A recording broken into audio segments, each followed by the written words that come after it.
There are moments where nothing feels interesting anymore, not because life is empty, but because your system is overloaded.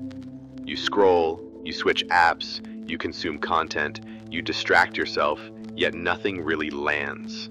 Nothing excites you, nothing pulls you forward, and slowly you start to wonder if something is wrong with you.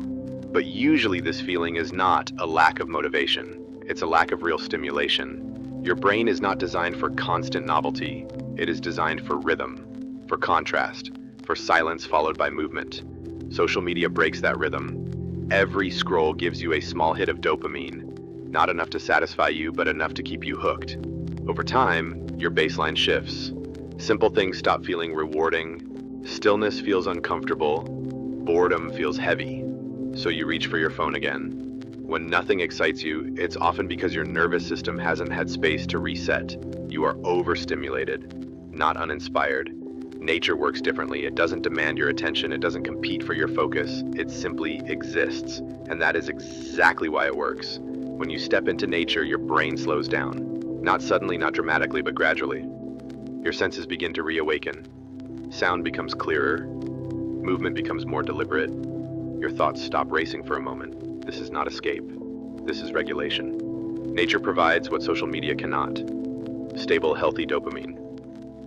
Not the sharp spikes that leave you emptier afterward, but a calm sense of engagement. Presence without pressure. You don't need to post it, you don't need to capture it, you don't need to optimize it, you just need to be there. When nothing excites you, the solution is rarely more stimulation. It's less. Less noise, less comparison, less constant input, and more real experience. Walking without headphones, sitting without scrolling, looking without consuming. At first this feels uncomfortable. Your mind will search for distraction. That's normal. But if you stay, something shifts. Ideas surface, emotions settle. Your internal signals become audible again. You start noticing what you actually enjoy, not what entertains you for a second, but what nourishes you longer. Social media trains your attention to jump. Nature trains it to stay. And when your attention learns to stay, interest slowly returns. Not as excitement, but as curiosity. That quiet pull to explore, to move, to create. That's real dopamine. You don't need to quit technology forever. You just need contrast. Time where your brain doesn't perform. Time where nothing is expected of you. Time where you remember how it feels to exist without input. If nothing excites you right now, don't panic. You are not broken, you are saturated. Step outside, lower the volume, let your system breathe.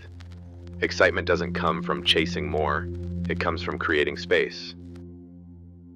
Understanding yourself is not about fixing what is broken. It is about learning how your mind actually works, especially in moments of doubt, pressure, and uncertainty. Most people move through life reacting to their thoughts and emotions without ever questioning where they come from, or why certain patterns keep repeating. When you begin to reflect, you create distance between who you are and what you experience. That distance is powerful. It allows you to respond instead of react, to recognize fear without being controlled by it, to notice habits, beliefs, and impulses before they quietly shape your decisions.